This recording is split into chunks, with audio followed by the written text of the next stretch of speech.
انتہائی محترم جن کو میں کہہ رہا تھا ابھی کچھ دیر پہلے کہ آپ سے یا کم میں ملاقات ہوتی ہے یا ٹیلی ویژن پہ ملاقات ہوتی ہے، کمیل مہدی بھائی، السلام علیکم علامہ صاحب۔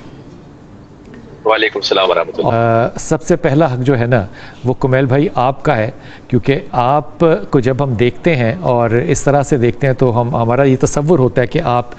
ممبر کو ریپرزینٹ کرتے ہیں، اور کوئی دو رائے نہیں ہے کہ آپ ممبر کو ریپرزینٹ کرتے ہیں۔ ہم فضائل علی پہ تو بات کریں گے آج، لیکن اگر آپ مختصر یہ بتا سکیں کہ یہ جو ضربت کی شب ہم کہتے ہیں، ضربت علی جو کہتے ہیں، یہ ضربت علی کیا ہے اور اس سے مراد کیا لینی چاہیے، اور اس کا پس منظر اور پیش منظر اگر مختصر بتا سکیں۔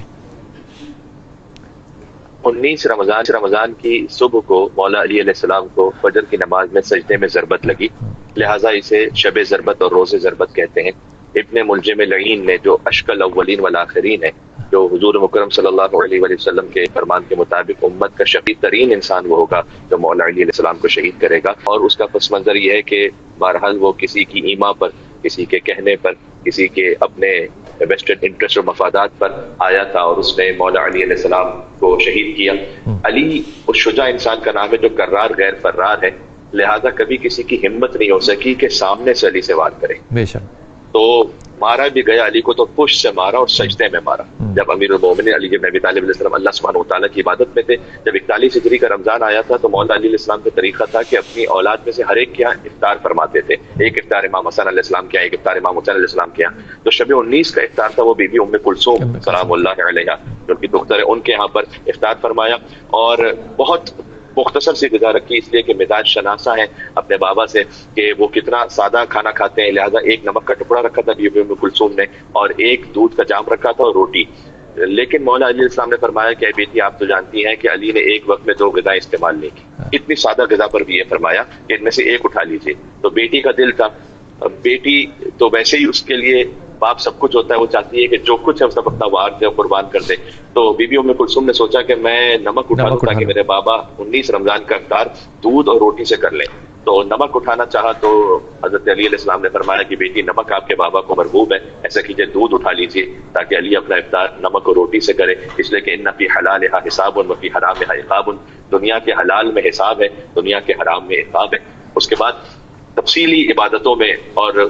قرآن کے طویل سوروں کی تلاوت میں مصروف ہو گئے، لیکن بار بار شب 19 رمضان کو آتے تھے اور صبح آسمان کی طرف دیکھتے تھے، فرماتے تھے ہاں یہ وہی رات ہے، ہاں یہ وہی رات ہے، یہ وہی موقع ہے۔ تو بی بی ام کلثوم نے پوچھا کہ بابا، میں نے آپ کو دیکھا ہے، آپ اتنے شجاع ہیں، دنیا کے بڑے بڑے پہلوانوں کے سامنے گئے، کبھی اضطراب نہیں ہوا، آج یہ کیفیت کیوں ہے؟ کہ بیٹی، آج علی کو کسی انسان کے سامنے نہیں جانا، آج رب العالمین کی بارگاہ میں حاضری دینی ہے۔ اور پھر جب صبح کو نکلنے لگے، نماز شب اور جو تہجد کا وقت تھا اس کے لیے مسجد سے کے لیے نکلنے لگے، تو مرغابیوں نے گھیر لیا حق کے ولی کو، دروازے پہ جانے نہیں دیتی تھی علی کو۔ چھوٹی چھوٹی مرغابیاں تھیں، انہوں نے اپنی مقداروں میں مولا علیہ السلام کا دامن تھام لیا، وہ اپنی زبان بے زبانی سے فرما رہی تھی کہ یا علی آج نہ جائیے گا۔ لیکن مولا علیہ السلام نے اس وقت بھی ایک تاریخی نصیحت ارشاد فرمائی کہ بیٹی، جب تک ان کے دانے پانی کا خیال رکھ سکو انہیں اپنے پاس رکھنا، اور اگر کسی وجہ سے ان کے دانے پانی کا اہتمام نہ کر سکو تو انہیں آزاد کر دینا، اس لیے کہ علی پسند نہیں کرتا کہ کوئی جانور بھی بھوکا اور پیاسا رہ جائے۔ یہ کوفہ میں مولا علی کی نصیحت تھی، اور آپ سوچے گا کہ